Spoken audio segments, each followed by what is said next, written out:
This is Optimal Living Daily episode 2220, 4 Ideas for Unlocking the Pure Gratitude of Being by Mary Odgers with livehappy.com. And I'm Justin Malik here every single day of the year for you. Just hit the subscribe or follow button wherever you get your audio to get new episodes for free daily. Now let's get right to another post and start optimizing your life. 4 Ideas for Unlocking the Pure Gratitude of Being by Mary Odgers with livehappy.com. Even in the face of extreme adversity, we can still look through a lens of love. Pure gratitude opens us to experiencing grace, that is, the awe-inspiring awareness of the gift of being alive. Through the eyes of pure gratitude, everything looks more beautiful. We are touched with awe. I came to experience the pure gratitude of simply being after living through immense tragedy and loss. In 2008, a California wildfire took my home, a lifetime of memorabilia, and the space where countless wonderful memories had taken place. Then, a year later, in the span of 8 weeks, I lost my husband, my father, and my youngest son. I've written about all of this in my memoir, 6 Funerals and a Wedding. Here's what I learned for unlocking and experiencing the pure and simple gratitude of being, which people may find especially helpful in these times. Look at life through the lens of love and what is real. If the old saying, "it's all in how you look at it," is really true, we can decide how we want to see our situation. Practice this feeling and nurture the awareness it creates. You can even have fun with it by asking yourself questions such as, does a new car inspire you differently than the smile of an elderly neighbor you have called on to just see how she has been doing? You can ask yourself the same question as applied to other situations too, and make a list of the things that inspire you most. Chances are they are not material, but instead have to do with human connections and moments spent together with others. Appreciating the profound joy in these moments is one key to experiencing pure gratitude. Celebrate goodness. Look around you. There's goodness everywhere, even in the most surprising places, but we tend to forget that. As a reminder, try acknowledging and celebrating this goodness wherever it is. One way to do this is to thank everybody present before a meal and acknowledge any special events that may have occurred since you were last together. Birthdays, new jobs, new children or grandchildren.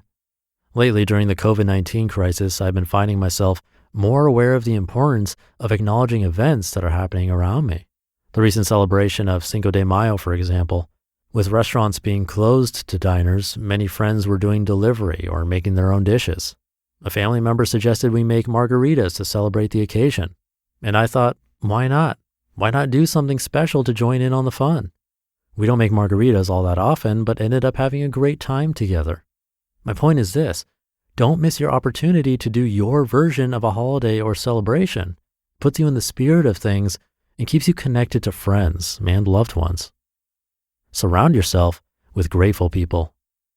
There's a saying, we are who we spend time with. We can influence others by being our best selves and can become better, more grateful people by surrounding ourselves with others who do the same. I think it's okay to do inventories of your friendships from time to time. We are at our best and feel most grateful when we have more to give to the world. But if we find that the people we're spending time with are making us feel drained or don't live in a place of gratitude themselves, gratitude can be hard to experience. Allow yourself to decide how much time you'll spend with people who have that effect on you and to limit it as needed. On the flip side, indulge in spending time abundantly with people who you feel grateful simply to be with. Let go of material things that burden you. If you find yourself spending time or energy worrying about your things, how to care for them, the expenditures they require, where to store them, they're getting in the way of your experience of the gratitude of being. Letting go of them will free you to connect with gratitude more profoundly. It also brings an opportunity to remember the joy each thing once brought you, to be grateful for the memories of those times, and to imagine the joy these things might bring to a new owner. I tend to get easily overwhelmed with stuff. Something as simple as buying a new kitchen rug can feel good for a moment, until I realized that I didn't really need it. It is important to notice when enough is enough. You have everything you need.